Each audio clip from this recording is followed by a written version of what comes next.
This town needs an enema.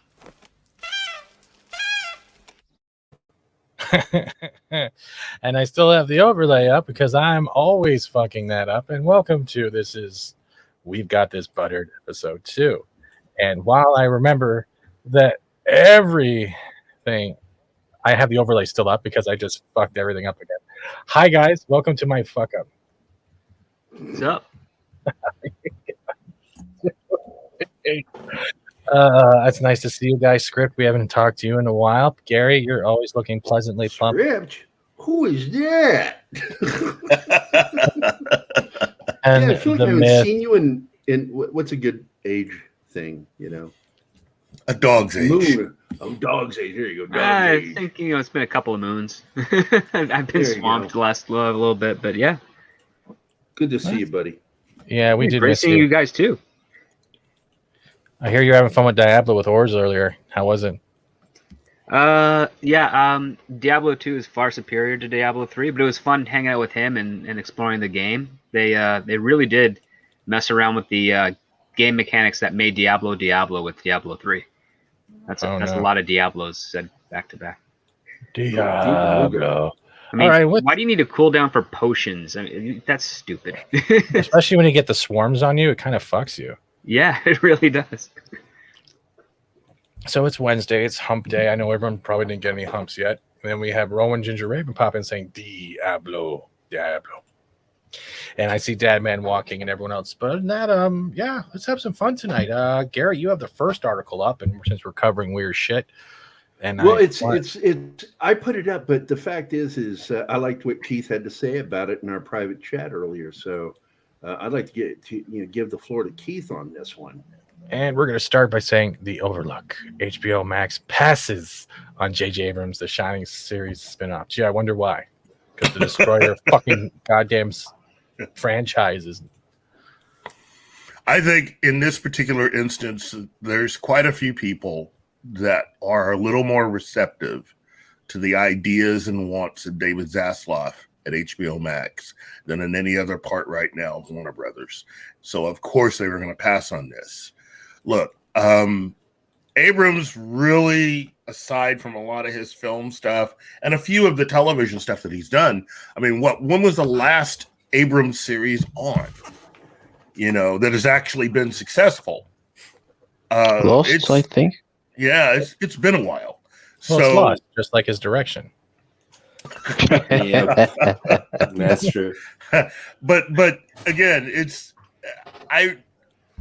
I really don't see too many people at HBO Max being that enthusiastic because, again, if you go by the mandate that Zaslav has set out, from here on out, once he's in charge, it's going to be about making money, something that a lot of Hollywood professionals seem to have forgotten, especially those people connected to the CBS portion of Viacom.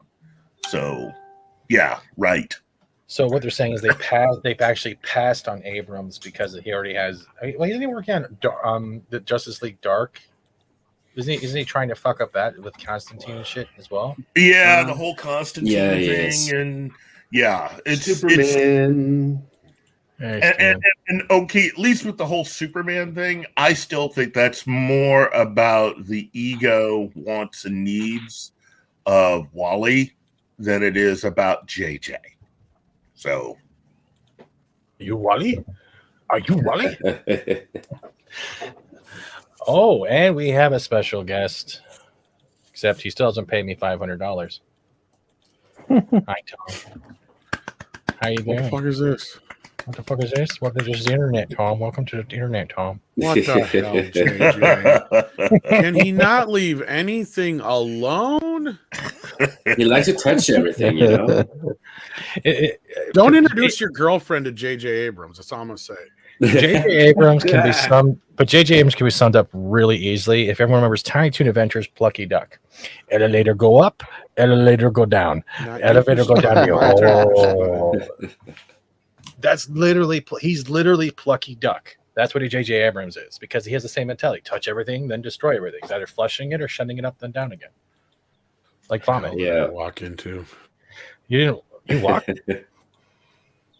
Unfortunately, I think that he is from that school of cinema that thinks that spectacle overcomes a good story, and he adds to that also his mystery box thing.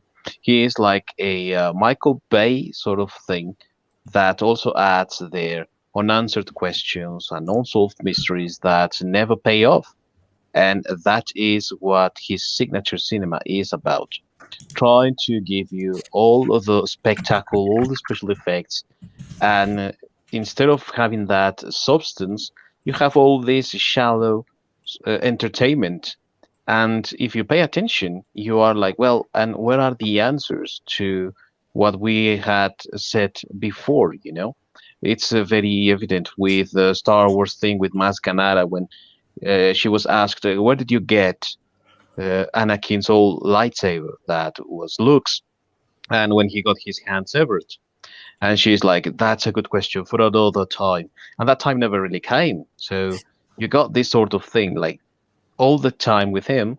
And that is, even though he considers that a point of strength in his way of telling the story, it's actually a weak point because you never really get anything from him, Well, it's the whole thing: plot versus telling a good story.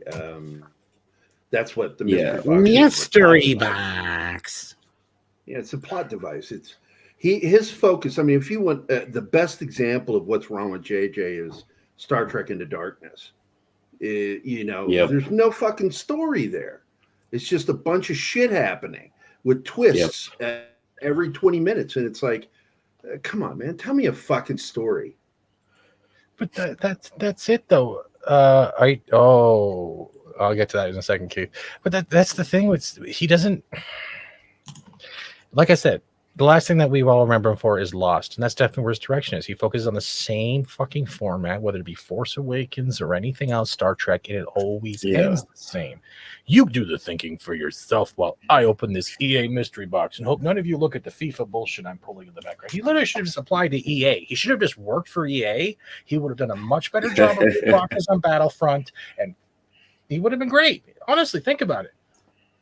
Yeah. Well, it sounds like such a con. I mean, if you walk up to somebody and try to sell them a box, a mystery box, who don't know what's in there, like it's Schrodinger's cat. Mystery box. Mystery box. You're simply telling the person, I just want your money, and I'm not promising I'm going to give you anything. Let's just face it. The mystery box obsession has everything to do with the fact that he's never going to get laid or was never going to get laid. So he got obsessed with it. Then he got married, and his wife started the Me Too movement. So he's still not getting laid. You tell me it's a sexless marriage. Let's be real. Well, think about it. If you're looking, if you're looking up and JJ is thrusting away at you, do you really want to look at that pasty, smug row of a mushroom top coming at you, going, "I'm almost about to come. Do not come." This got real quick. Hey, Dustin Wolf. But no. Hey, Dustin Wolfen.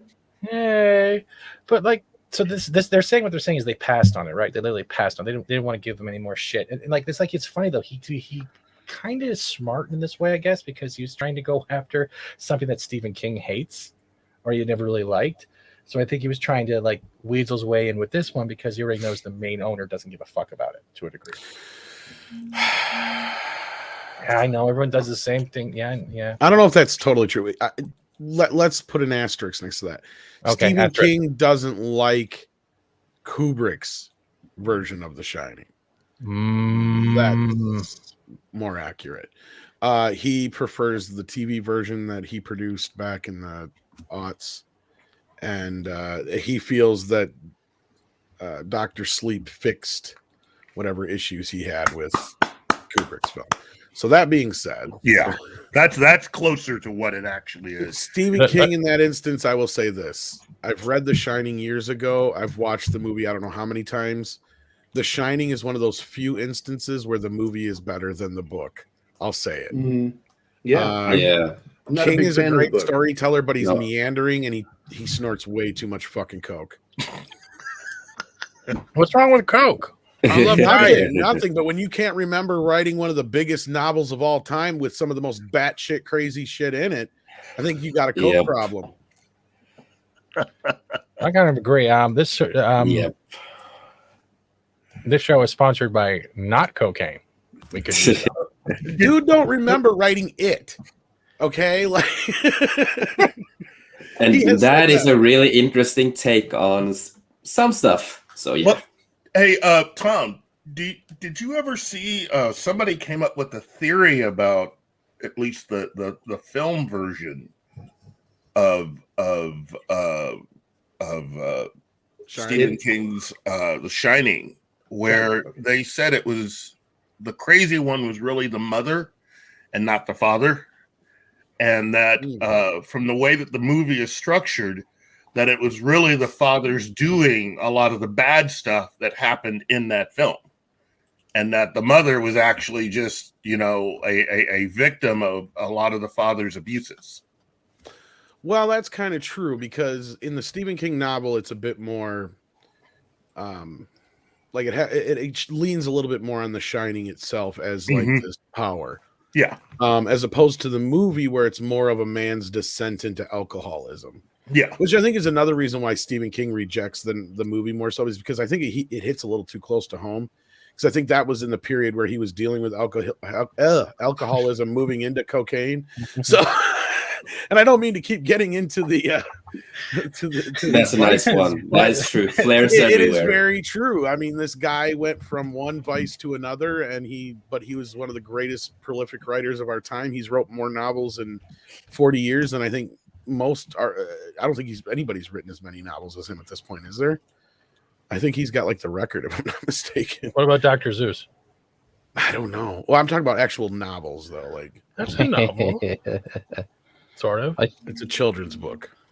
Okay, well, I have a child like mine. Systematic with the way that he writes. He tries to write at least 2,000 words every day. So because of that level of discipline that he has, yeah, I would say that he's a very prolific, one of the most prolific writers out there. Yeah. Now, Keith, one of the things that was discussed on one of the last episodes I did was that actually there is a theory running out there, and I've watched a video essay on it, which was that Jack was never there. That's why you see her taking care of the hotel. And many of the moments that involve Jack, there's weird shit that's happening, like things appear and disappear because all of it is in her head. She's mentally ill. Yeah. There was an original scene that was taken out that had the manager go to the hospital, and he's like, "What are you talking about? Everything's fine at the hotel. We've got no body. He's still in Florida. Yeah, he never came to the hospital. He was not killed. Yeah, and Kubrick had that taken out because he felt that it takes the mystery away." And he wanted you to come to the conclusion on your own by watching what was happening. There is a. I have to stop for a quick second. Dr. Tickletrunk, because I was talking about Dr. Sleep. Mr. Tickletrunk lurks while eyeing all the breakable shit in the room and writing love poetry for Keith. Well, they said no, I think, to JJ was the end of the story, right? Yeah. Good. The Yellow Room?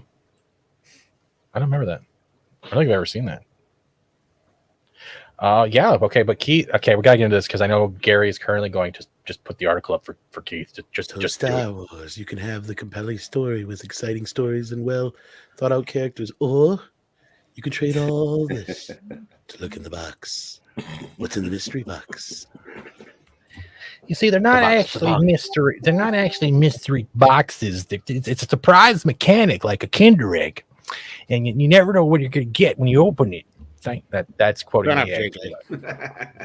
Release the hound. I am a Star Wars. I am. What the fuck? That's actually from Simpsons. It is. He's trying to make movies they didn't come up with. Is that what Kathleen Kennedy's thinking? I am a Star Wars. Yes. Oh my God. Leslie Headland, that's her. Oh, you mean Yes. Fred Flintstone from I like John all Goodman's the Fred I Flintstone? like all the Star Wars. I like. What Star Wars movie do you like? No, I am a Star Wars. I So like yeah. the Star Wars. Now, I have two Kurtzman articles. God, I hate saying that name because it feels like I need to do a bowel movement. And Take the a shot first every one, time. You know, I don't No. wish bad shit on anybody, right? and All here right, we I'm gonna go. stop right End it. there. In Minecraft, though, I hope some really bad shit happens to Kurtzman. I'm gonna say that. In Minecraft, So, why did you bring this up, Gary and Keith? And what is the significance of this? Oh God! It was an article that was written basically timed to hit around the same time that the announcement came out about Kurtzman's contract extension. It's basically it's a lot of oral.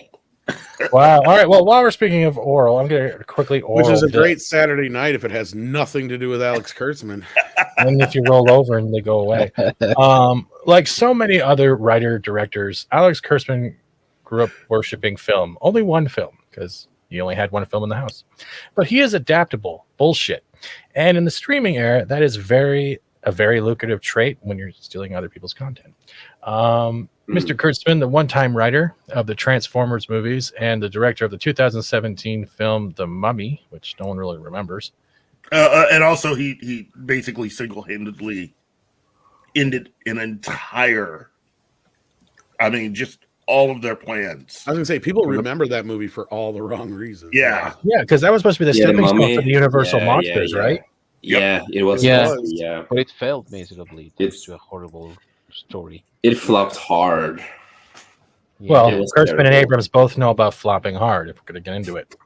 Yes. No, sorry. And I'm not going to lie. Does anybody know that one movie that Kurtzman had growing up in his house was West Side Story? That was it. Okay. Are you sure it wasn't Showgirls? Because he really likes Saved by the Bell. Are you sure it wasn't Showgirls? No, because if it was Sure it wasn't Showgirls. East Side Story? No. No, I was gonna say if it was Showgirls, then we'd have a lot better Star Trek, I think. Oh yes, everyone would be addicted to caffeine pills instead of cocaine. He will also create shows, including a limited series based on The Man Who Fell to Earth, which he will direct for Showtime, and the long-awaited adaptation of Michael Chabon's Pulitzer Prize-winning novel, The Amazing Adventures of Cavalier and Clay. Oh, you mean the guy that he had fired? And this is probably just to sort of, payback. Yeah, I thought Chabon was fired. Well, I don't know about him being fired. I think they just booted. Yeah, that's true. I guess they did kind of boot him as. I stand corrected. That's not a paycheck. That's a pink slip. Move on. Oh my god. George Cheeks, get to him. Oh. George Cheeks. Okay, if I have to read the word Kurtzman one more time, I'm going to throw up. Keith, go on for me, man. What is this saying in general? Because I was wanting to get to the part where here's his quote. From the first meeting I had with Alex, it was obvious. It was so obvious to me that he's our future. George Cheeks, the president and chief executive of CBS, said in an interview. This guy can develop. Married. You ought to see his picture. Oh my God. It's like, dude, you've kissed so much ass. That's just like a permanent. I believe the Kurtzman is our future. Oh God.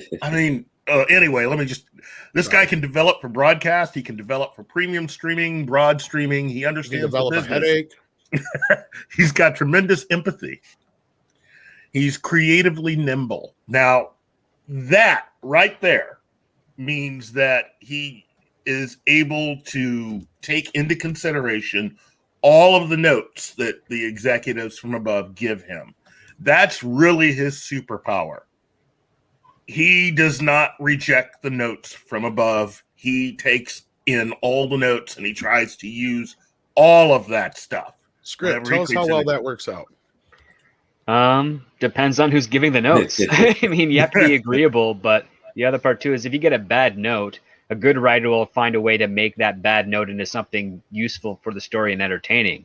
A bad writer or a writer that just doesn't care will just put it in there and then move on. And clearly that's what Alex Kurtzman's very good at doing. He doesn't put the effort. He'll take the note and put it in literally, as opposed to finding a creative way to execute it and make the person who gave the note seem like a genius and secure the job, and also make the fan base that's watching the program dig the idea and think, hey, that's something interesting and positive. But Kurtzman doesn't know how to do that, so he just does it verbatim, and now two parties look foolish, and then the third party that's watching it just gets upset with the content. And there's the headache inducing. And I'm going to tell a quick story here before you move on, real quick if I can. Story time. If Kurtzman was making the movie, if Kurtzman was making the movie, why does that as? If Kurtzman was making the movie Back to the Future, it would be called what would we call it? It would be called Space, or what was the name of that comic book in the movie? In Spaceman from Mars or whatever the fuck it was. Yeah. Okay. Yeah. If Alex Kurtzman was making Back to the Future, that's what it would have been called. Because one of the big wigs up at Universal sent a note down to Bob and Bob. Said, I don't like the title Back to the Future. Makes no sense. I think we should call the movie Space Boy from Mars or whatever the fuck that title of that comic book was. And Bob went to Steven Spielberg. He's like, we can't call the movie this. What do I do? I mean, this is, a note from up on top. And he's like, don't worry, I'll take care of it. About a few days later, that guy got a note back from Steven Spielberg saying, we loved the joke title. We all laughed. Thank you so much. Never heard another word from that executive. Oh my god! I need the exact quote of that so I can use it every time I get like a weird message. It's on the Back to the Future stories, like they tell it God. a few times. Yeah, And of course they don't say the name of the executive that said it. Yeah, they don't say the name of the executive, but they do point some executive at the top was like, yeah, we got to call it Spaceman from Mars or whatever the hell the name of that comic book was. And then we're going to he was like, yeah, we'll sell it on the idea that everybody thinks he's from Mars because he's got the car and he's in the outfit. And he was like really hung up on this idea. It's like, oh my God. Now, but you need somebody who can say no to some of these notes sometimes is what that point of that story was. And Kurtzman's not one of those people. Sorry. No. Are we at the point now where Kurtzman is we can no longer call Kurtzman a clown because we feel like we're insulting clown in clown college because they actually got an education? Hey, well, he's actually found people dumb enough to give him money. So, yeah, I don't think we can call him a clown anymore. Look, I have to, at least on a certain level, I respect Kurtzman, even though I think he's a dumbass. I respect him because he's able to get paid. And that's really what it's about. He'll do whatever he needs to do. Yeah. Is there anything else you want to get into this article before I torture us with some other supposed news that just popped up as well, dealing with Star Rec? Never got to finish reading it, but the basic is, they're going to give Kurtzman 5 years to fuck this up some more. And I wanted to point out Cheeks because he is part of that group of people that are. If you really want to know who would be dumb enough to give this guy an extension, that's one of the people. Yeah. Well, I think that it's also because of what the article says. And what you guys also said. He says yes to everything. So it's, of course, something to the advantage of these executives that they always toss these ideas around, and this is a yes man that is always, that's a great idea, that's a good idea. And that's why they say there, he has great empathy, but he doesn't really have any empathy or any sort of connection with people. Because if you pay attention to how he reacts to fans telling him or the reactions that you can find on the internet, he doesn't really care. He has no empathic skills at all. And the only thing that he has, and maybe this is the reason that he gets paid, as you were asking, Kid, it's just that he's a yes man. He will always do what the executives tell him to do, and then he will get paid on that. He will be always a suck up, and that's how he will continue he will continue this tendency of getting more work. Why does it look like an Abercrombie and Fitch ad? No, this is not. This is literally like a pose. Like, okay, everyone stepped in a hot topic. This is one of those posters where they have the emo kids lined up with the jeans, where the jean aisle It looks like his head's not even really part of his body. That doesn't even look like he should be wearing these clothes. He's like, I know, right? Like, it's like he looks like he's dressed like a 20-year-old. He's got a Canadian tuxedo on. Look at him. Fuck you, Gary. I was trying to stay away from that. Fuck you. Fuck you. But he's wearing the tight jeans with he's literally like he's posing for Hot Topic. Like, you too can look like a desperate midlife crisis. Douche. canon. He is a douche. He might be a yes man. He might be getting everything he wants, but he's not giving people what they want. What the? Well, he keeps fuck making the was that? studios money. That's why they care. That's why it keeps happening. They haven't lost enough yet. No. They haven't really lost enough money yet, even though man, I am having trouble with words today. Even though, when you look at what happened with CBS Viacom and the launch of Paramount Plus, their stock prices are in the toilet and have been since the day that thing happened. And Star Trek, which should be something to help lead them out, isn't. It's just there. I want to quickly read this quickly. I think this is a quote from Yes Man himself. I do believe that the line between movies and television is gone now. No, it isn't. And that to me, it is a tremendous opportunity, he said in an interview. For me and for showrunners like me, wow, me, holy shit. We can tell stories in a new way. We are not limited by the narrow definition of how you tell a story. No shit. Something must be told in 10 hours or something must be told in 2 hours. No, you have to learn how to tell something within an hour. You know what? You got people like Shonda Rhimes at the top and Dick Wolf at the top, right? You have Greg Berlanti in the middle. We have Dick and Cheeks. This is great. I love it. And at the very, very bottom is Kurtzman. That pretty much is the hierarchy. You know. Go ahead, Keith. Sorry. Oh no, I'm done. I was gonna say, wow, the one thing that we're kind of overlooking here is they're bringing in basically like a brand manager to oversee this shit. Mm-hmm. And I'm curious who that's gonna be. I have to quickly interrupt because Mr. Tickle Trunk is not only shit in my chat, he then dropped another one with a direct. Oh, so shitty director. Very smart, Tickle Trunk. 99-cent super sticker for shit. You dropped a deuce on the director's chair. And for both of those, sir, I will give you. Oh, I got something good to give you. We'll give you something a little. That's what she said. What the fuck was that? What the fuck? Go, Granny, go. That was actually from C Lab 2021, and I love that. Thank you. I like that. Okay, you're weird. Oh, God, there's another one. What is this one? Mackie, what are you doing? Oh, God, it's a $2 super sticker of a Shibu pooping hearts with gas. Thank you so much, Mackie. And you know what?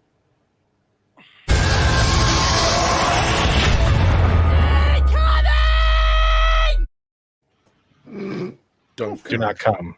And I've got something to share down there for you. Just pop it up and then. Yes, that's it. Thank God for Orville. Yes. Thank fucking God. I am and so happy. You can go ahead and unshare it. No, I'm gonna say that now because I agree with that because I know PJ covered it. Orville Nation, shout out to that. Because I can't keep sharing because I got to come back to your screen. Do they do an Orville comic? But. Yeah, they do. You can actually find it. It's actually supposed to be very good. But with Orville, I saved it. I saved it for 2 full seasons. Never touched it. Never watched it. And I've been binge watching it. And it literally has a little bit more comedy than maybe like when you're used to with TNG. But if you can slap together TNG with TOS, it actually has the same kind of mixture. And I enjoy that. Seth loves Star Trek. Yep. He said that before. He actually walked out when the offer he gave was what, too much, Tom? I think that was last year. He tried to make He tried to make a for the Star Trek property. Didn't he try to talk with CBS? No, that was a big rumor. Yeah, that was a big rumor. Oh, asterisk. That's an asterisk right there. That was in that stupid leak they tried baiting everybody with in or was it Reddit? Oh yeah. And that was where a lot of us called bullshit on it right away because we know people who know people. It's like, no, Seth did not make any attempt to buy Star Trek. All right, then I put an asterisk beside that. And Stephen Naughton for $5 says, does anyone know if Kurtzman has written anything original? Yes, whenever he wipes his ass. Actually, he did make a movie. He put one out there. That film that he tried to do with, the one that was loosely based on his life. That nobody really went and saw. Oh, man. Lord. He wrote The Island, didn't he? Well, he stole The Island. Yeah, and for that, Stephen, You ever danced with the devil in the pale moonlight? What? There you go, sir. Thank you so much. What you need to do is you ever dance to the devil in the pale moonlight and then switch it with the guy goes, what? Yeah. Do the Dave Chappelle. I saw this today, and yeah, Kleider, I know, but still, how are you going to do a Starfleet Academy series? You know what, though? No, this actually, we heard about this a long time ago. This is one of the shows that was on the docket. And then the whole thing happened because their original deal was only for 5 shows. And I think that's another reason why they renegotiated this whole thing. Because Kurtzman has been whining and crying and pissing and moaning because he wants his Section 31 show. Yeah, they're not giving it to them, are they? It's like the hardest thing. Oh, he'll get it now. Oh yeah, he'll get it now with the extension. Oh yeah. Yeah. Well, that's why all of a sudden all these other shows are getting announced. Do you think? Okay, then out of everything that Kurtzman's been wanting to push, whether we got the Section 31 show or this rumor for the Starfleet Academy and other things, do you think anything will pick up off the ground, including the current stuff going on? Do you think Discovery will have enough life to continue? The same with Picard. Mm-mm. What was that? I think they're done shooting Discovery. Yeah. Okay. I'm pretty sure they're done. Yeah, they did season 4 and 5 together, and/or season 4 in a movie. That's the word going around. And Mr. Tickle Trunk with a Canadian $5 says, STD has an LGBT clique that nobody likes them because they're all miserable people. The Orville has Mokans, a mostly gay species, and they're beloved by fans. My mouth and my brain not working are beloved by fans. And thank you, Mr. Tickle Trunk. I think he's just trying to.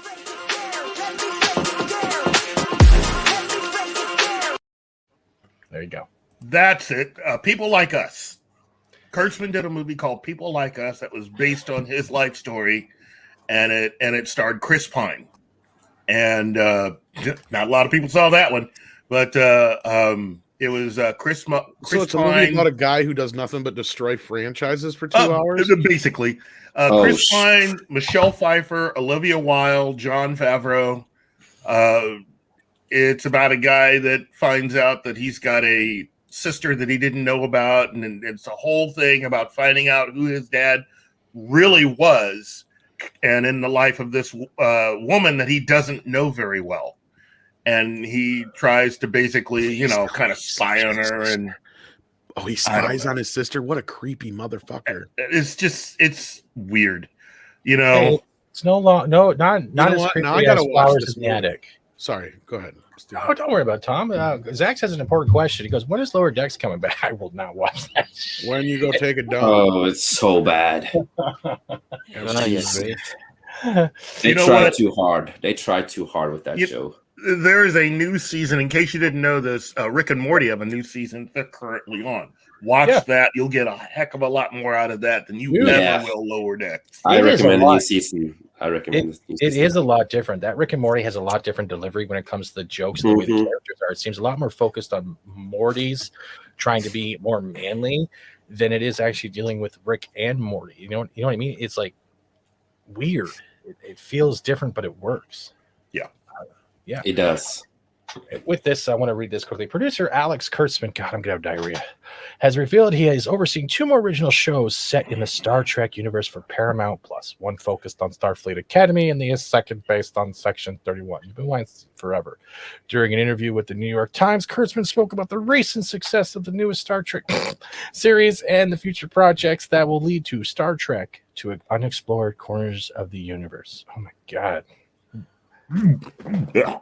Are we still waiting for Prodigy though? And Prodigy actually has hope because I think we have one of the writers from TNG actually kind of in charge with the whole scripting. Isn't that true, or am I off on that? Wouldn't hold out too much hope because that's the one that's meant to be for kids, so that's not made for us either. Which doesn't make sense since Star Trek appealed to everyone. That's because they don't understand that, Star Trek would appeal to the right kind of kids who are into that kind of shit. You cannot keep trying to conform and push Star Trek on the kids who are just not going to probably be into it, because all you're going to, and that's the thing that that a lot of us have a point of contention with a lot of this shit is, if it was crap, whatever, we could just ignore it. But anybody who is going to be made a fan off this shit, they're not going to like classic Trek. So why even bother?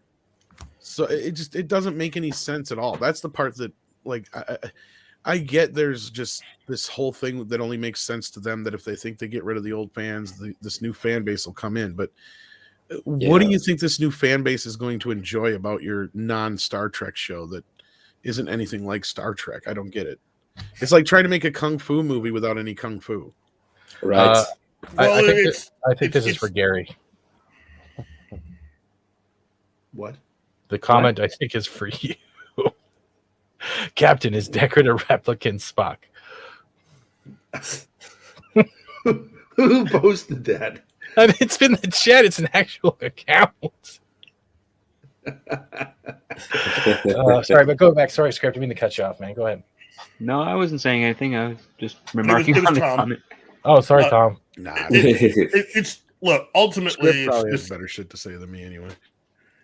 it's just a lot of dumbassery. Is really what all this is. It's taking Star Trek and turning it into Star Wars and treating it like the MCU.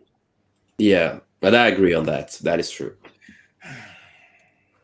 It's like, I don't even want to talk about it. I'm just so done right now. This is the quietest I think Gary has ever fucking been. Just absolutely. He has not said a word for what, 20, 30 minutes now? Yeah. It's just done. I just like a lot of don't us. care. You just don't care. The minute I heard Kurtzman was signed on for more, what was my response? Everybody knows what I said. Come on, guys. You saw it in the private chat. I'm done. Yeah. I'm done. I don't want to talk about it anymore. Didn't you? Yeah, it's like that's why he's my not talking, brain guys. stopped working. And I have to wear this tube to capture my pee and poop. I think I can sum up Gary pretty perfectly. I think it falls into that. No. Yeah. It's like we talked ad nauseum for the last few years over this shit with Kurtzman. Yeah. Keith and I started our show talking about this shit. and they do this. I mean, we expected Sherry Redstone to step in and fucking end this nightmare. And But nothing happened. Well, the guy she And put in instead, they charge. Kathleen Kennedy, him, and give him another fucking contract. Fuck Paramount. Fuck CBS. Fuck I Viacom. choke on a bag of dicks, as far as I'm concerned. I think we got to get like Gary a fleshlight with removable parts that each one says Paramount Plus, the Netflix, and Hulu. However he's feeling, all you hear is that word. And don't be like my college roommate who says, "I don't have to clean it; it's self-cleaning." What? That's right. What the fuck? What the fuck? Then let's but I know that. Let's go left field for a minute. We're done with Kurtzman, so Gary can regain his sanity. And you guys have probably heard this. And get the hell away from me, I'm not going to unblock you. You guys have all been watching and following this right now. Activision Blizzard lawsuit. Yeah. That's going on. This is where I get about as quiet. We are talking about that on. One of their CEOs actually already stepped down.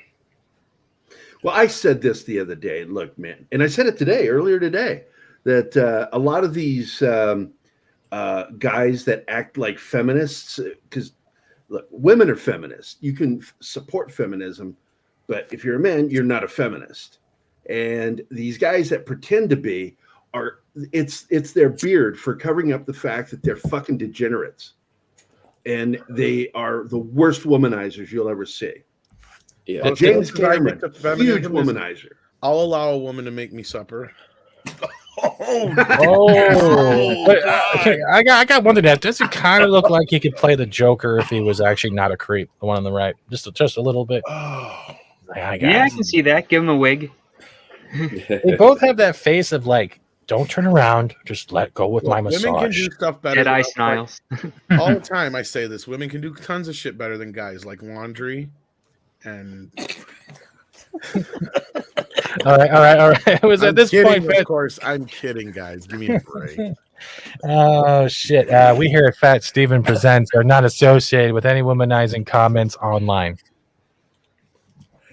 Only I've been radicalized by Ryan. Someone help. Captain Murphy. Hi. Hi. Now, sir, why do you think I should choose you to father my baby? Huh? I tell you, man, it's sad because Blizzard actually used to be my favorite company when they first came out with Warcraft. I was like one of the first people to buy it. And Diablo, man, I grinded so many hours into that. But that's the thing. Oh my God, the endless hours I'll never get back playing that fucking game. But that's the thing, though. We have year-long streamers, decade-long streamers who have been doing Warcraft lore or fucking putting time and days like we do with streams into this game, trying to make everything, and they're getting pissed off. One even snapped. Asmongold had it today. Yeah. They're getting. Yep. Let me finish the sentence, please. To the point where Pyromancer snapped, and he actually has it. You can actually watch Asmongold snapping, and he's at the point now where the books don't make sense, the lore doesn't make sense. You can literally buy gold, upgrade tokens. Like the whole point of having an RPG, especially an MMORPG, is to spend time with friends, build a clan, and grind and work hard for that gear you want. And now everything has just become a pay-to-play model. And they made a good point. With all this harassment shit that's going on in the office, no wonder the game is fucking suffering, because people that are actually working on the content probably are so fucking uncomfortable that they're always on edge with what will happen next, rather than developing the content that could be the next future stepping stone for more players. And that was brilliant. I'm not going to give them that kind of an out. It's an opinion. I'm not an out. Yeah, but I mean, it's like, World of Warcraft has been in decline for quite some time now, and it's, I used to be a very, very avid regular player of the game, and this kind of stuff, it really disappoints me. But I mean, the fact that it's all starting to feel very cookie cutter is kind of like, oh gosh, what's the next world-ending thing we have to go stop? It's just I'm so happy that I stopped playing the game for some time ago. I will say one thing: Final Fantasy Online is doing great. It's killing it. It's not thinking about doing it myself, starting it myself. Tickle Trunk says, I told friends Blizzard was going to fold up in a decade. That was 2 years ago, and they laughed at me. True story. Turns out I was too optimistic. The funny part is I'm still waiting for Diablo Mobile. Like, don't you have phones? I'm still waiting for that. I'm still waiting for that game. I signed up for the beta. Well, I need something about that. No. But that was a huge black mark on their face right there. That happened. It's just gotten worse ever since then. I mean, the whole thing with them banning Blitzchung for 6 months, they were going to suspend him for a year, but the political thing is just so fucking ridiculous and anti-business. Yeah. That's not the only thing that got pushed in 2022. Das Wolfen. Horizon Zero West has also been pushed to the first quarter of 2022. And I'm not actually worried about that at all, because that means they're going to take time and care in the game. Sup, Das Wolfen? I got to agree with Gesture of Sin. World of Warcraft died with Wrath of the Lich King. That was the beginning of the end, because Wrath of the Lich King was the last really awesome expansion for the game. It is. And it just from there, it's been in decline. I agree. The last, the Lich King is the last piece I own from the physical copies of the games. Last one I ever bought. Although I did like Mists of Pandaria. I know that's it was fun. It was fun. It introduced a lot of new mechanics that I really enjoyed. But I mean, after that, it's just kind of Yeah. Now, quickly, Thomas or someone slid something into here. Yeah, I made this just for Tom. Yeah, it's beautiful. I posted it on our archive page or channel. It made me cry a little bit. I like that movie, but like Blizzard never. I did play it. Oh, did I not add it? I just played it in the stream. Oh, God damn it! I didn't add it to the stream. Okay, go. Okay. You know what, Gary? Gary, I love you too. Boomer. Listen here. Don't. Oh yeah. How do you write women so well? I think of a man, and I take away reason and accountability. That face. Copyright claimed. No, I won't get claimed. No, I won't. Short enough. Think so? Okay. Yeah. No, you test it when you upload it. It tells you if it's got a copyright claim. If you want to do a clip, if you want whitelist, you have no. Well, you can pretty much test anything. Yeah, I told you about that, right? It's the best way to test if your music is copyright free or anything like that. Yeah. Yes. We have 21 comments in the chat quickly. Now, before I forget, Dawn. Yeah, that's supposed to be a real good game. I still have yet to play it. RPGs. This is where I can't help you. I don't know enough about them. That's okay, Otten. That's my specialty. Just saw that EA plans to continue the Jedi Fallen Order franchise. Let's hope they don't let it continue and then fuck it up like they did Dead Space, which they're now remaking with, was it Blue Point? After they are the ones who canceled the whole Dead Space franchise, which was fantastic horror. It was, and the movies are great too. If you haven't seen the movies, check out the Dead Space animated film. Yeah, but they're coming out with another Dead Space though. No, they're coming out with the first one remade. Is that what it is? Yeah. I don't know. I'm not a gamer, but all right, kid. I'm gonna go. I thank you for having me. It's always fun. Thank you, Tom. Bye, Tom. Love you, man. Bye, guys. See you Love later, you. Tom. Have a nice one. Cheers, Tom. Bye, Tom. I'll see you later, buddy. Fuck you. Give me $500. No. Now I'm going to quickly add this because those who were wondering, yeah, they actually posted this shit. And before we get too hard into it, I will show. Oh no! Don't play it.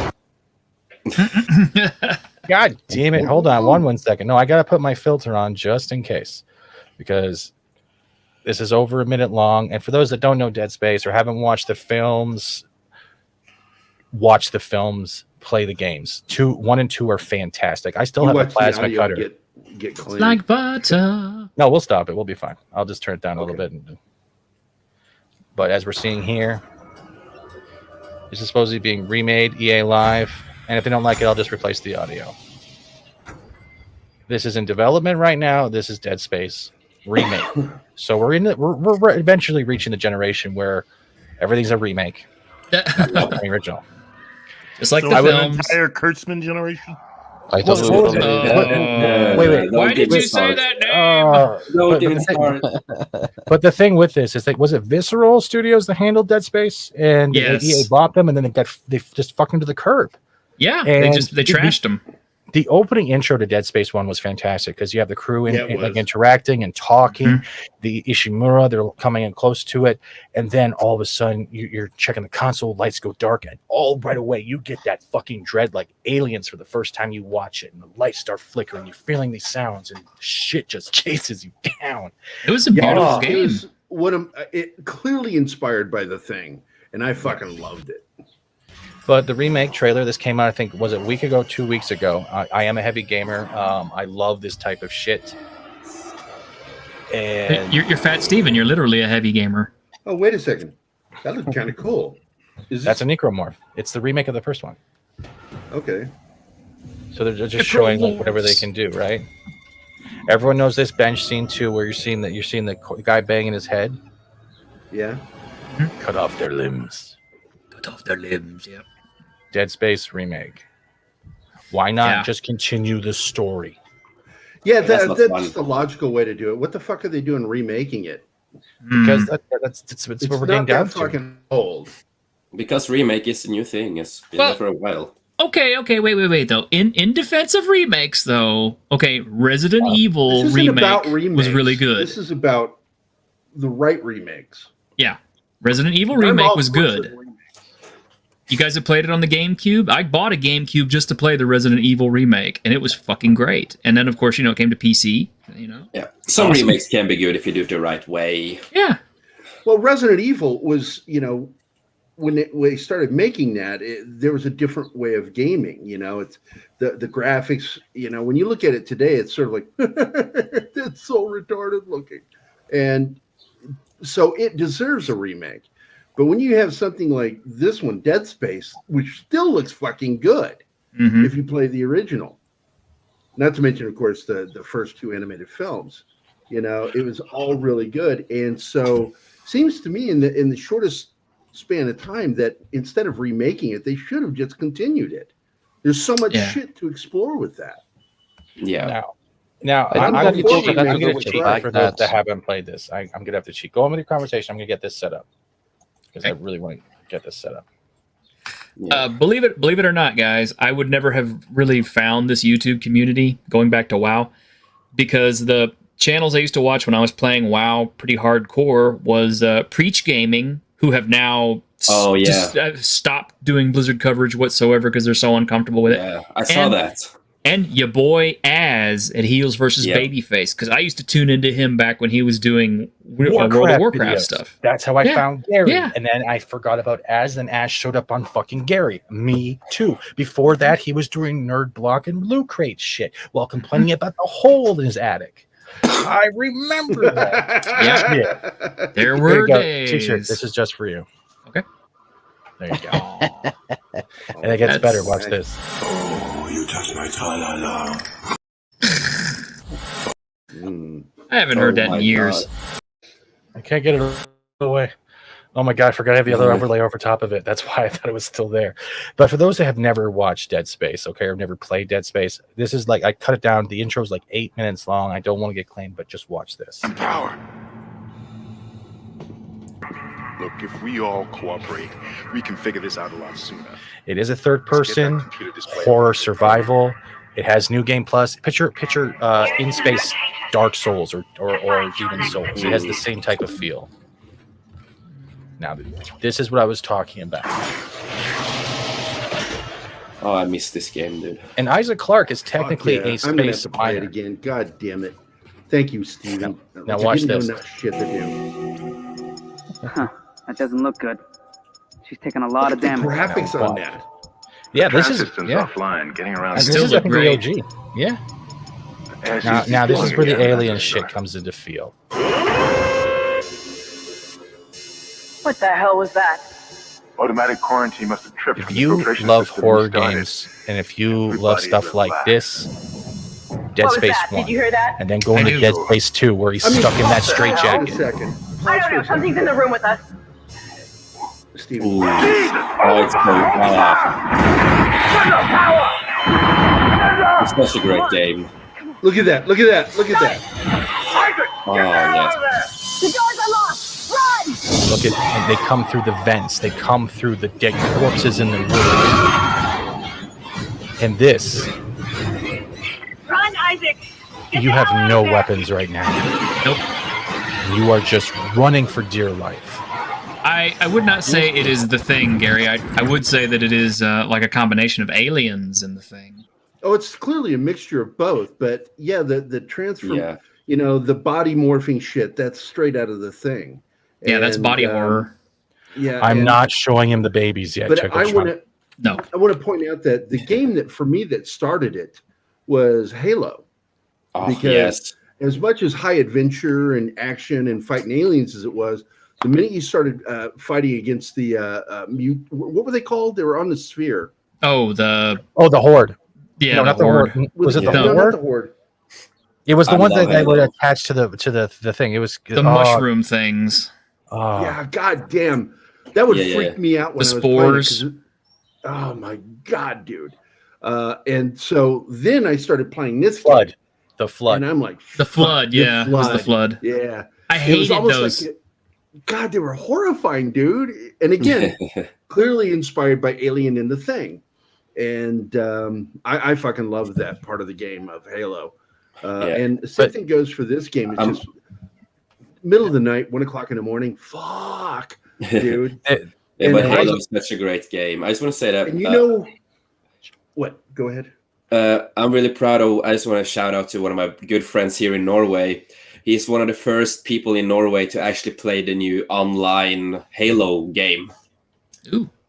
He got the chance to play the first round and everything. I'm really curious about it. My problem is I like playing live, Xbox Live, and all the kids congregate to that fucking game. There it is, Lon. I hate playing kids. Half-Life. Just Oh, yes. annoying Give us a real Half-Life 3, please. Mm-hmm. Lawn Ninja says, what about the poison head crabs in Half-Life 2? The poison head crabs were scary, but remember the guys on the roof that grabbed you with the ropes too? That was also great. But the Dead Space also introduced a mechanic that was pretty much not really I've never seen before when I started playing games, and it had to deal with the telekinesis module. And what the telekinesis module was is that, let's say you blew off a necromorph's limbs, you could then pick it up and use it to launch an enemy and impale them against the wall. So technically, you could use their own limbs against them to cause damage if you were out of ammo, as well as freeze them in time for a split second. And this added a whole new atmosphere of a horror game, because you would get trapped in this corner and these things would be chasing you down, and all you had was telekinesis, fucking psychic ability, dude. play. I know a lot of people might Yeah, not like this shit. I remember Half-Life, and I had trouble getting into it because of that. I like the shooting. I like shooting things. It's in the games. It's like I don't want to use telekinesis. I want to fucking shoot bullets or plasma bullets. Haster asked, the flood is a hybridization of the fungi from Yugoth H.P. Lovecraft. Yeah, it kind of is. Darth Haster, anything thing related is inspired by H.P. Lovecraft because Carpenter was clearly inspired by Lovecraft. Oh, yeah. He did the thing. I know. Yeah, we mentioned that on my show. In fact, if you even go back to read the original story, who goes there, there's clearly an inspiration from H.P. Lovecraft. At the Mountains of Madness. Mr. Tickertrunk says, Dead Space's UI is also great. Yeah, I agree. All of your meters are all on one suit. Yes, literally your whole health bar, everything. The way they did it was perfect because it didn't take up a lot of the screen. It was you, the Ishimura, and Isaac Clarke. And there were Easter eggs. There were hidden areas to get different suits and different bonuses. And it was fantastic. Oh, God, I love it. Yeah, it was a great game. Go get the game, thanks, Steven. You have to play I still have the original PS3 2 Collector's Edition with the plasma cutter. I wasn't joking. Oh, everything mint. It still has the original battery and lights up. You know, somebody amplified the lights on that thing with some lasers and stuff, so it actually could cut or it could burn. I think I heard about that. I'm not actually going to do it ever. I wouldn't do it, but you know. Who else has an article to drop in before we get too far into this? Because I can talk about Dead Space forever, man. I fucking love that type of game. Keith, I know you got something on your brain, man. Gary, anyone? I know you guys do. Come on. I've never heard Keith this quiet ever. He's video game. They dropped the date as to the premiere of the Lord of the Rings series. Ooh. I will get to that in 1 second. If you have an article for me, while you do that, I will now flaunt my nerd card. That it is. I still have that. Very nice. It's so nice, bro. And you somewhat guys know envious. What I got too, right? Same here. I'm a little bit envious too, dude. It looks nice. I fucking love it. This also came with the Wii version. If you remember the Wii U had a Dead Space game called Extraction. It was pretty much with the motion controllers, but they adapted it to the controller, so you were able to play that as well. And it was kind of like a choose your own adventure: go this way, or go that way. And you had just play the fucking game. That's all I'm gonna say. Keith's mind is never at rest. It's like Chuck Norris. Keith's mind never sleeps. It's just waiting to strike. I can't see if his mic is muted because he may be in the bathroom right now. Taking a big old hefty Steve and wiping his t-shirt. What the fuck? Listen here, before I backhand you with my Kurtzman and lens flare you with my Jasmine palm. Jasmine. Draberms. I can't talk today. I think we have something posted 8 above. It's the Variety article.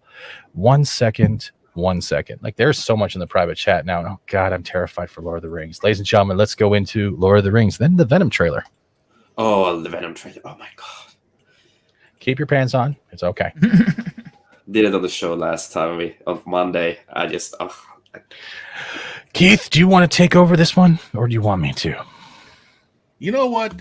You've got a good reading voice. Go for it. You're full of shit, sir, but thank you. Variety. Lord of the Rings Amazon series sets premiere date. Drops first look image. Wow. More aesthetic candy. Doesn't actually show shit. There you go. It can look nice, but it can be shit.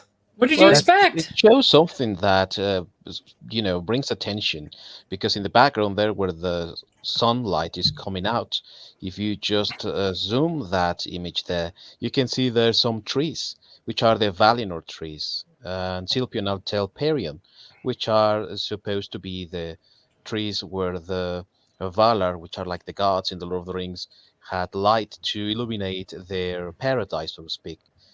And they were destroyed in the first age, but the show is supposed to be taking place in the second age. Mm-hmm. So this is just trying to tease fans and also confuse people at the same time, or something like that.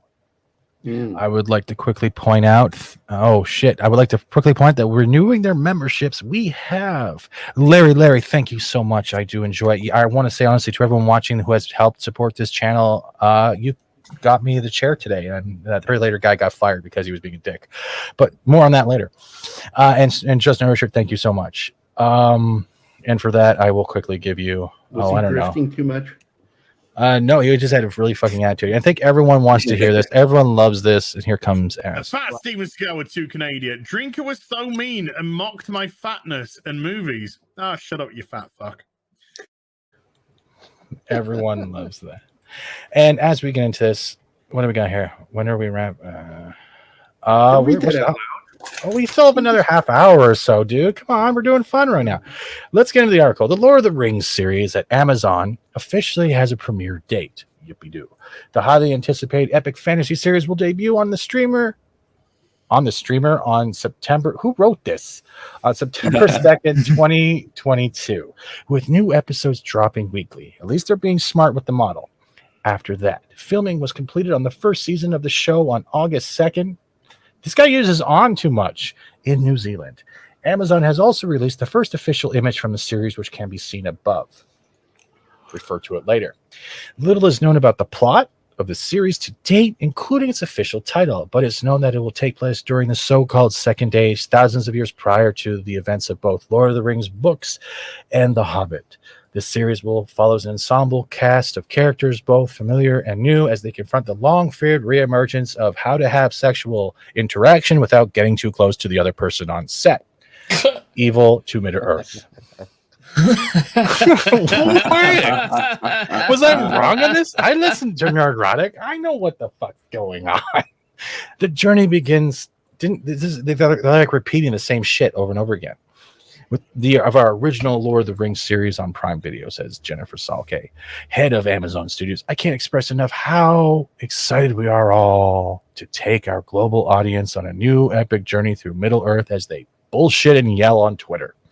Our talented producers, cast, creative, and production teams have worked tirelessly in New Zealand to bring this untold and awe-inspiring vision to life. God help us. The cast includes, I'm not reading that. The series is led by, sorry, I'm not fucking up anyone's names. I'm not taking responsibility for that. The series is led by showrunners and executive producers J.D. Payne and Patrick McKay. They're joined by executive producers Lindsay Weber, Callum Green, J.A. Bayona, who is the director on the series. Oh my God, there's more names. All right. As Bilbo says, now I think I'm quite ready to go on another journey. We're actually not. We're actually terrified how much you're going to fuck with shit, and everyone knows it, especially people who love Lord of the Rings, who respect it and hope it's being respected at the same time. It's quite a debate across the frontier, especially with LordofTheRings.net and their stupid shit. Living and breathing Middle-earth these many months. Is he missing an A? These many months has been the adventure of a lifetime. We cannot wait for fans to have the chance to do so while someone is typing very loudly as well, said Payne and McKay. Variety exclusively reported in November 2017 that typing is getting louder, that a Lord of the Rings series was in the works at Amazon, with the streamer announcing a multi-seasonal production commitment shortly. I'm so fucking dumb reading this shit. It's like I'm reading the same article with paragraph over and fucking over again. There's a picture, guys. ADHD away. Okay, what's chair guy? No, No? T-shirt. No. I'm not doing that type of stuff here. Nope. Okay. Sorry. I don't have the beer, enough beer. Chair guy. See? Chair guy. See? Right? I want a chair guy. The guy in the chair? I think they're making fun of me. And Jay, is that true? Keith, are you sharing this for real? What, that Jay? Yeah. Okay. Well, he would like to take over as showrunner, but he doesn't. Won't happen. Yeah. I don't understand. What do you mean? Well, for me personally, he would be a fantastic choice. Seriously, because even though he's not British, he would be a fantastic choice as showrunner on Doctor Who. For one thing, the stories would make sense. He'd actually have a story arc to follow. I can't have all my answers open. My bad. So what is he talking about? Hold on. begin this. I don't know if the BBC would ever consider an American to show run Doctor Who, but if so, I would be there in a heartbeat. Well, technically 2 heartbeats since 2 heart. I love that. I fucking love that. He also quote tweeted fucking Monkey Jeebus a couple days ago about the Zathras comment, which was also funny. Oh yes. So J. Michael Straczynski is one of those guys that he actually is competent. He would be the perfect cure, not only to Doctor Who but currently Star Trek. If J. Michael Straczynski were to suddenly take over Star Trek, I'm sorry, I don't know. I'd lose my mind because it would be in fantastic hands. It wouldn't just be in competent hands. It would be in fantastic hands. And Straczynski's just one of those people that is just competent. He's like the anti-JJ. Everyone always coming to Zathras with problems, great responsibilities, but Zathras does not mind. Zathras trained in crisis management. Also, he would have the kind of writing staff. I don't care if it's Doctor Who or even Star Trek. He would have the kind of writing staff that would be the writing staff to kill for, and to have to move all of those properties forward in not only in a positive way, but even in a way that would equal what they were known for in the best of times, and probably take them in directions that ultimately would be making them all the better for it. So again, as seemingly as it sounds like, I mean, I must be his agent or something. I wish I were, but if I had the power to be able to install him as the showrunner for Doctor Who, that'd be fantastic. He could probably accomplish more in 1 year than Chimballs was able to do in all his years combined. Yeah, Chimballs. In all his years combined. So, The only thing he was good at was adapting a book. Yeah, that's it. Yeah. When he came to his having to create shit on his own, it was just bad writing. There was one thing in there. No, it is not a lazy boy, sadly. No. Game of Floppy Bones. That makes a lot of sense. Now I'm curious. I want to know about Chair Guys. God damn it. And then we have sounds like Game of Tits. I mean Thrones. Well, there was tits in the first episode. So actually, the number of tits in the number of tits in Game of Thrones actually decreased exponentially after the first or second season. Mm-hmm. Well, it's kind of like if you like tits, watch Game of Thrones. It's kind of like what happened with Stargate, the Stargate series. When it was on Showtime, it was tits for days, man. Mm-hmm. And as soon as Sci-Fi Channel came into the mixture, then all that went away pretty quick. Yeah, but it was still great stories though, and great acting. Yeah. So, it's not like we lost a lot, but I will miss the tits. Yeah, but you have the mom comic to read, don't you? Armpit hair away, motherfuckers. Hey, Fat Steven, I'm sick already from before, right? What? Please don't make me. I'm sick, right? Don't make me more sick, please. Well, I don't know why you're picturing. Well, I don't know what you want me to do about that. I can't help you with that one. If you're sick, just don't look at it. But there is one type of good news, and yes, I know a lot of people are kind of picking it apart and everything, and that in general was the Venom 2 trailer. My first question for those that have my boy. My question is for those that have seen it. Almost the 3-minute trailer. Do you think they gave too fucking much and kind of ruined the whole pretense of what the movie's could be about? No, I think they always do. This is Sony. What do you expect? They always do. Sunshine and lollipop. As far as I'm concerned, this told us everything that we already figured. So yeah, we kind of knew. We kind of knew everything like that. So. It's okay. You're still gonna go see the movie though, right? Because you're gonna get to see Venom and you're gonna get to see Carnage. So I know a lot of people had some negative shit about the CG, but I got to tell you, this is 100 times better than the first film. The CG is good. Well, yeah, it looks better. Look at my boy Carnage. Just look at him. One at a time. All right, sorry. I'm going to have to mute you while you jizz on your own self. Thank you. All right, there you go. I will agree. It does look great. There is some sidelines we covered yesterday in Comic Book Roundtable. One is the origin of how Carnage comes to be, and that is technically he's an offspring of I swear to God, I muted you for a reason. Because all I'm hearing, yeah, it's like me at a cheesecake buffet. Oh gosh. But I don't like the origin story of how. Is that Keith? Keith? Yeah, it was Keith. It wasn't me. Keith, Really? Keith, give me. Hey, Keith. Really? You just dropped that black bass all over my chat, bro. I like it so much. I'm sorry. Come on over here. Me. I'll I'm wear just the trying vest. not But to I'll wear the laugh, vest. I'll wear the vest for the next 5 minutes, brother. I'll wear the vest. I swear to God, I'll wear the vest, bro. You can call me your Babylon as I 5 it. Let's do it. But as I was going to say That before the derailment was award, brought to you by Fat Steven. I know you want it. Of course. But I was trying to say before These the origin awkward story, holy moments. fuck, let me finish a sentence. The origin story for Carnage in this is a little fucked up to me, especially because I am a Spider-Man lover, and honestly, Carnage was not reproduced by Cletus Cassidy biting Eddie's hand and then being turned into a red one. That's just not how it worked. That was the first sign that kind of bothered me. Other than that, Venom should not have the spider on his thing at all. I don't know if it does, but the fact is the spider came from Peter Parker, because first the symbiote was with Peter Parker, then it went to Eddie Brock, and from the only then thing good that came from the Secret Wars. You're right. Yeah. But also how they make and- this like he's a red, like he's a different category of symbiote, and in fact he is red because the symbiote originally mingled with Cletus Cassidy's blood in the jail, so that's why it's red, not because it's a different sort of symbiote. That's the whole thing. Yeah, and basically, once the Sony went in this direction, and we all know who's to blame for that, right? Keith, you want to say who it is? Go ahead. Say it. It's Tom Rothman. Yeah, Tom Rothman. There we go.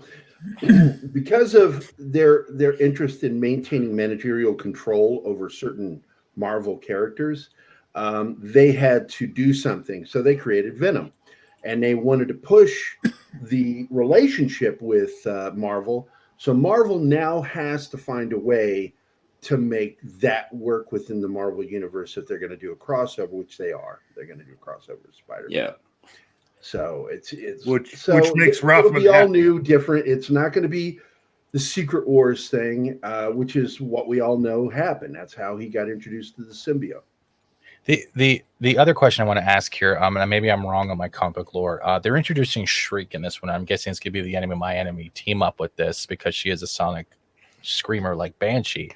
Did they swap her, or am I incorrect in believing this? Because I've gone through all the comic book variants of her, and I can't tell if it's all white makeup or or am I misinterpreting that? Keith? Yes. I'm not the big Spider-Man fan, so I you got me on that one. That's what I'm trying to figure out. Script, are you in? Do you know anything about Shriek or anything of the whole Let There Be Carnage at all? Geez, the Carnage stuff I remember is just the Maximum Carnage, and when Carnage had his own spawn for a short time in the Spider-Man comics. But yeah, for Shriek, no, the only Shriek I'm familiar with is from the Batman Beyond series, unfortunately. Yeah, and this is before Rebecca. I will hurt you somehow one way or another. Rebecca drops in a $50 super. Why are you doing this, Becca? Well, thank you so much, Rebecca. Like, honestly, I know you're supporting all of us, and I love you to death. And I've never seen that super secret before. And that's a Shibu with fireworks jumping up and down. Are you mocking the fact I can't jump? I'm just kidding. Thank you so much, hon, and we will be getting to you shortly. And I don't even know what to give her. Yeah, she doesn't know that yet. That we're going to be talking about her in a few. Oh no, I just wanted to start spouting love poetry, and for you, I'll give you this. Oh. She gets 2. Oh. Well, you know we love you, Rebecca. So, yeah, but she is an albino, right? And I think she's the actress chosen is beautiful. But Oh yeah. Do you think people are going to go ape shit because of the small little fine switch? I don't care. Let me tell you something. As a comic book fan, I like consistency with the source material because it's something that we have not seen as of late.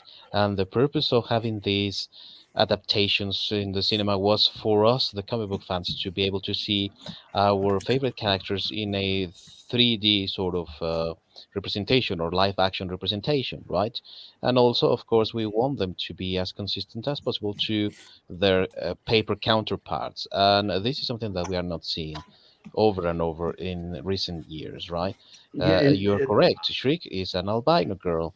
And the fact that they It's weird continue that they're pushing doing for this. And Numi Harris is such an odd selection because she was in the Bond films, and I got to be honest, I really didn't like her as Moneypenny, and it had nothing to do with anything that everybody wants to jump to. Oh, you didn't like her? 'Cause no, I just didn't think she was a good actor. Well, she is, but I don't. I mean, it's just as for me, in the case of comic book based movies, I just like consistency with what we know from the comic books. Once you rip them of those characteristics that make them so identifiable, it's no longer the character. It's like the Dolph Lundgren Punisher movie, where he never wore the skull in all of the film. You didn't really know that it was Punisher. So it's the same thing, You change something in the character, and then it's no longer that character. And it's something that I have never really liked. And I kind of agree with that. I think as long I'll give her the benefit of the doubt because like I do have a soft spot for the symbiotes. I do have a soft spot for the Spider-Man stuff, but like this because technically, if I'm from Marvel standpoint, this is my Darth Vader, Luke Skywalker kind of shit, Han Solo, because it has the same. It has the same attachment to me, Keith. You're doing the head jerk like you just developed Tourette's. I'm sorry. Stop looking behind you. It's not real. And GoGo13, the $2 the $2 super sticker says, instead of butter, don't you mean Crisco? Only if you're wearing the tutu, sir. And with that, I'm going to give you the...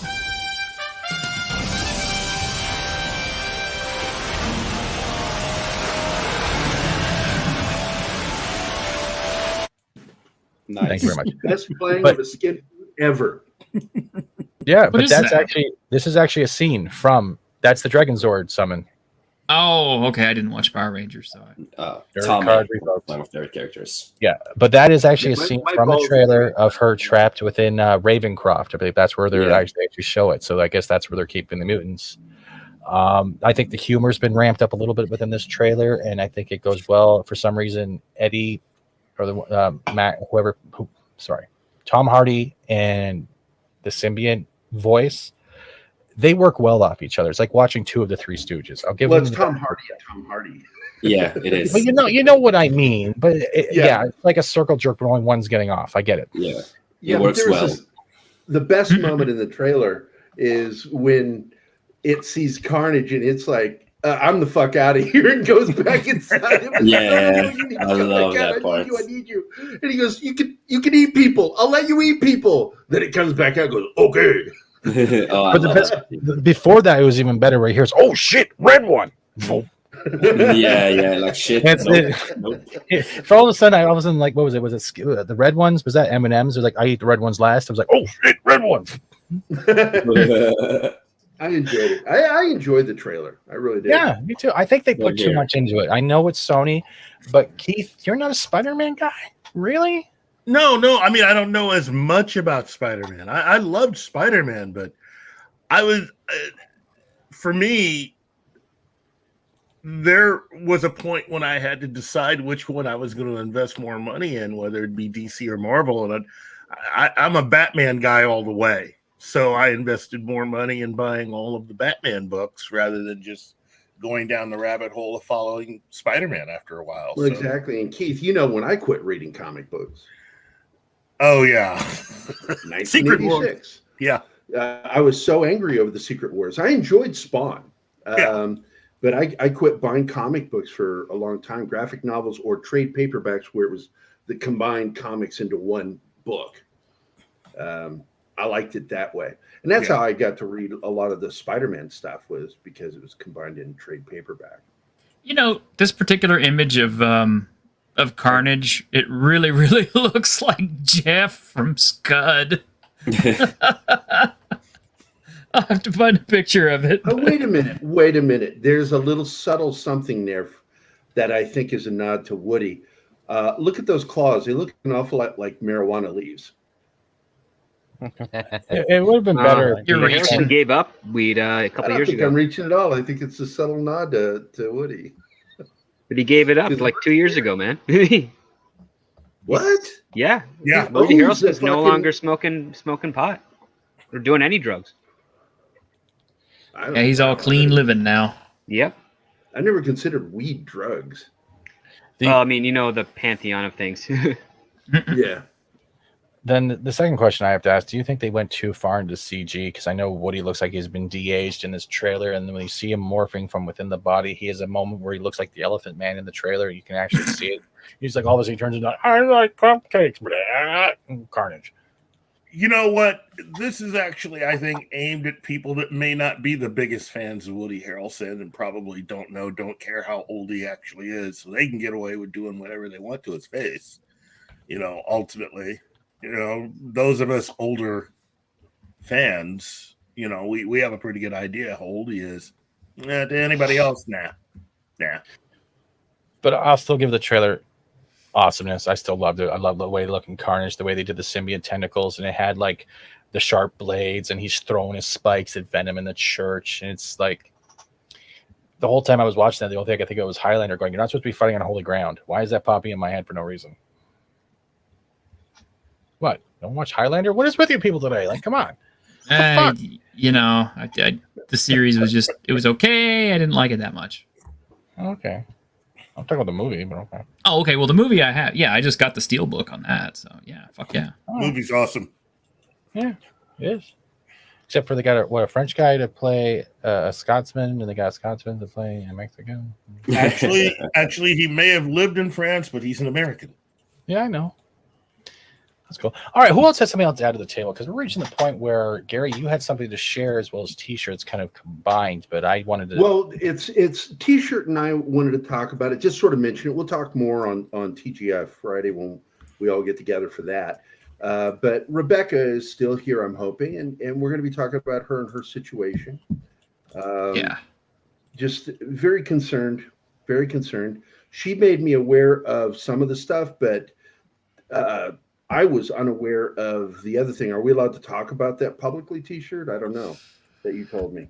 I have not been told not to, but at the same time, it's you know, this is our friend we're talking about, so I had already planned on adding her into a conversation at some point on my channel, but since Fat Steven is definitely a bigger YouTuber than me, it's fine because we'll hit a bigger audience. Is that a fat joke? No, actually, it's not. I mean, you guys are all here for clout. How fucking dare you? He's a bigger YouTuber. You mean fat? I'm being serious. I'm a bigger YouTuber than both of you. Let's just keep rolling out the fat jokes. The fucking gravitas of the whole situation is now just out the goddamn window. Thank you. There you go. Because I have one more article after this I want to get to. But yeah, go ahead. Take the floor, T-shirt, if you want to. She doesn't want to get emotional, so I think she's going to leave. You didn't do anything wrong, Rebecca. You didn't. This isn't like shit on Rebecca. We love you so much, and we're very concerned about you. That's really all it is. And when T-shirt brought up the amount of money that it was going to be required for you to keep your shop open, I'm like, well, there goes. We got to start this again and keep you going.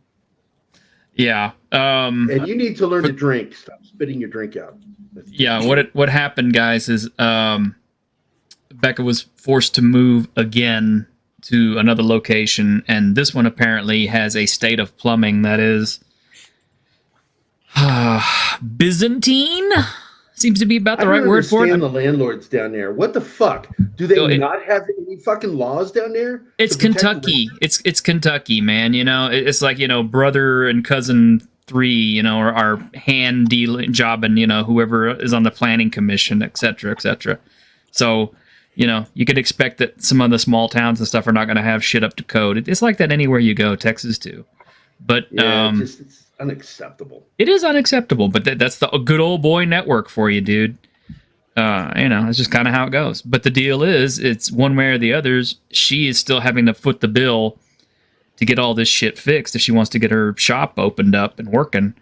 And it's a substantial amount of money. It's the kind of money that I certainly couldn't just hand out to anybody because I don't have it. But let's say a channel with 1,000+ subscribers, if everybody put out $5 to $10, that bill would be knocked down.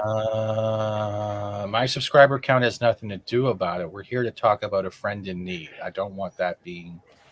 I'm not talking about the subscriber count so much. I'm just saying you have more people who have eyes on you and are more attuned to the problem.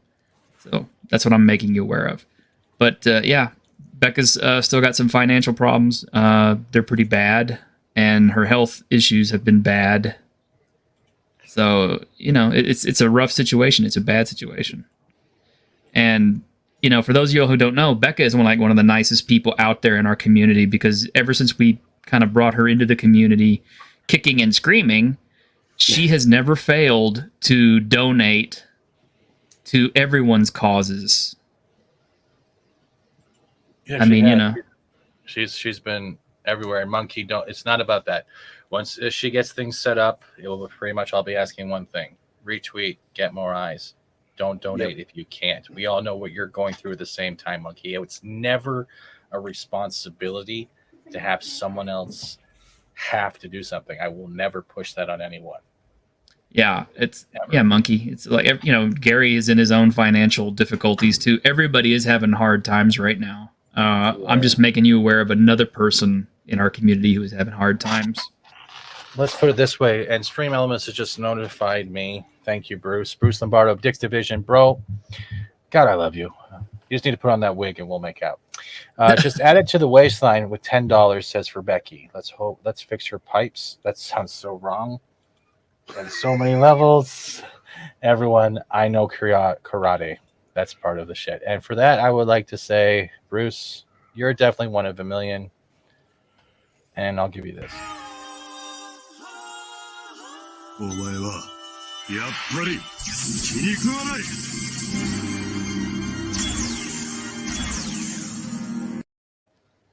That's cool. That is Gun X Sword, if anyone hasn't seen that series. Very good. I've never seen it, and they look cool. But Rebecca says, it's a me issue. It's always a me issue. I have until the 21st of August to figure it out, or I'm closed for good. My health is bad, but I'm still alive, I guess. Well, we're grateful you're alive. We love you, Rebecca. Yeah, we wouldn't bring it up if we didn't care and we didn't want to shine a spotlight on this stuff. We can, we make each other succeed. We make each other, make it through all of our trials and tribulations, Oh God, we're gonna make her cry again. Yeah. Okay, we're not gonna make you cry. You guys are gonna cry and laugh for fixing my pipes. But everyone needs a good CLR once in a while. I know some plumbing from my dad, but I'm in California. There's got to be someone out there who'll eventually see this and be in your area and they'll be able to help. All I gotta do is tattoo something on them. She is a tattoo artist, for those that don't know. She does a lot of great work. She has paid for mostly all of her equipment. She has been through a flood. She has been through shitty landlords, and she still has time to not only support everyone she's gotten to know on YouTube, but she's always there to not only share her story, but be there to listen to other people's stories. Mm-hmm. It's one of those. I still hear they have dragons down there in Kentucky, so be careful. That's Kentucky Fried Chicken. But I wanted to get back in there because I didn't want to. Yeah, the police. Yeah, no surprise there. Yes, Kyle, that is true. I mean, Zach. Sorry, I know your Twitter. Sorry, my bad. My bad. And we're gonna go back into news because I want to contradict CBR. Comic book retards. CBR is full of shit, so it's easy to. And I watched CBR is crap. I want to approach this because this whole article by Ronaldo. Yeah, fuck you. Matt Dean. There is a scene within this series. I watched it. I loved it because it was getting to see all the Optimuses and Megatrons all on one screen. Yeah, there's hits and misses here and there, but there's a scene where Air Razor saves Black Arachnia from falling to certain doom, and she's like, "My hero," and like pretty much that's the pretense, and kisses her on the cheek. CBR took that one like 5-second scene, which is actually a remake joke from the Beast Wars cartoon where Rhinox catches Rat Trap, and he says exactly the same thing, then drops him. It's nothing about LGBT.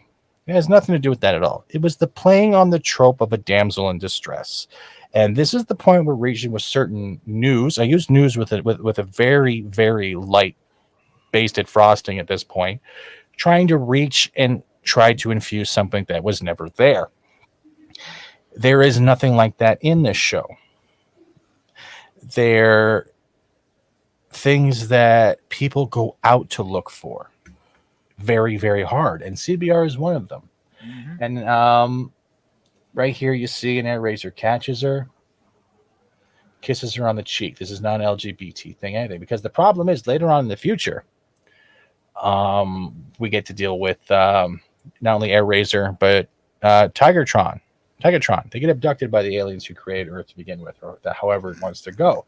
And Well, they were left behind in the original series, right? They were combined into one Transformer that turn up later on, Tigerhawk. Right.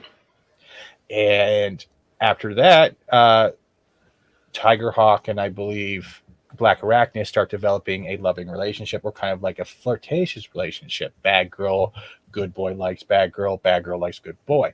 So the whole pretense, whether I know there's shit in the comics, I'm not talking about the comics, but there's no LGBT stuff in the show. And comic book retards, you need to do better, because this is not only a stretch, it's an embarrassment of so-called writing.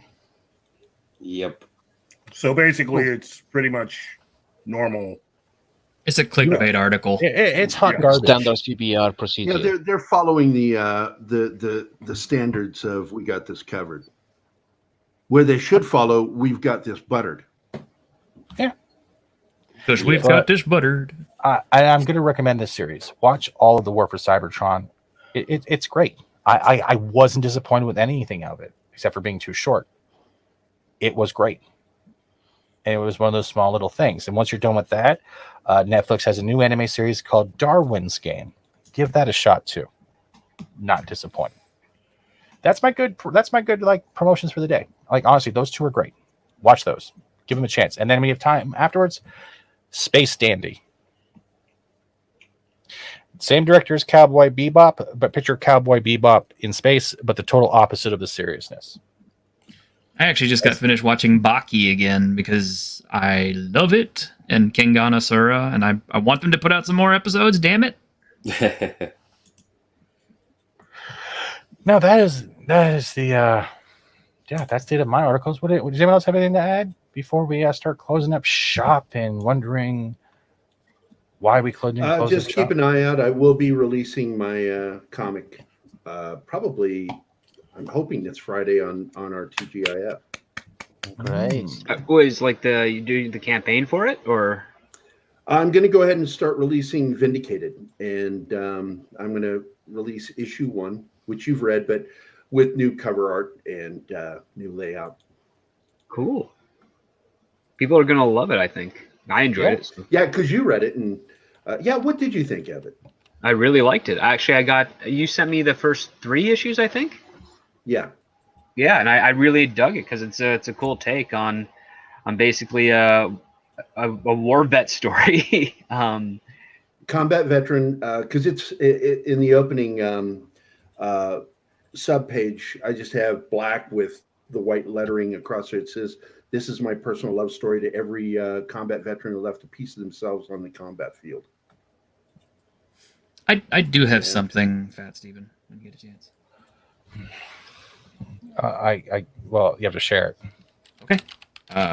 Well, my co-host for Tuesdays, Mr. Grimm, has an Indiegogo that has just started up. Oh, and it's called Whitechester, Prison City of the Damned. And I do not have a copy of it yet. I've already purchased into it, of course, but I'm supporting my friend. But the other part of it is I have been kind of following him as he's been creating it, and I've been reading bits and pieces of it, and it is very, very cool. It's basically old England, 1500s, 1600s, and a comet has hit a city of Winchester, and evidently the comet had some strange energies that caused the dead to come back to life. So what's happened is they walled off the entire city, and they sentenced criminals to Whitechester, which is what they call it now. And he's got a video for it, which he says he won't copyright claim. Do you want me to go ahead and share? I don't have the audio. You won't have the audio? Let me give you the YouTube link, and you can share it straight. There you go. Sorry, McSailing. Doesn't even say please. Just makes me do shit. Not even married. So fucking weird. I still have to share the audio, so hold on a second. Like, that made no sense. Hold on. Like, Jesus. While I'm doing this, I also want to give a special shout out to Mandy Summers as well, who also has hit that magical tier with that vampire stuff coming out. I'm going to get that up in a little bit. Fuck yeah. I want to get that Jack the Ripper versus vampires. Peter, looks fucking great. Yeah, Peter's fucking art is sick, and that's the same one I was showing a little bit. Mm-hmm. As soon as I get this, who did that Crisco Me on a Cloud? That's actually a parody of her shirt. You know which one I'm talking about? Mm-hmm. That's a parody of Mandy's shirt right there. Prison of Doom. So what we got here? Is this it here? This is it. If I get In claimed, the I'll be year very of happy. our Lord, 1666, came the Annus Mirabilis, the year of miracles. The plague returned. London endured the Great Fire. England went to war with the Dutch. Newton upended and advanced natural philosophy. Amongst those miracles came the comet that raised the dead. England, still recovering from the Civil War and in the throes of the Restoration, was the hardest hit. Still, over the course of a year, the grizzled veterans of decades of war were able to put the dead back into the ground. Save Winchester, the city which was lost, overrun, walled in, and made into a prison for damned souls. Resurrected as Whitechester. It is 1667, and you are condemned. May God have mercy. Hold on. I want to quickly point out that YouTube is a little stupid. He just said 1667, right? Yeah, there's a lot of stuff in the captions. Don't you like the caption that says Captions. 1662? The dyslexic tube at this point. That's funny. See on your soul. Back Whitechester on Indiegogo for more information, cheap and free products, and a chance to shape the city of Whitechester.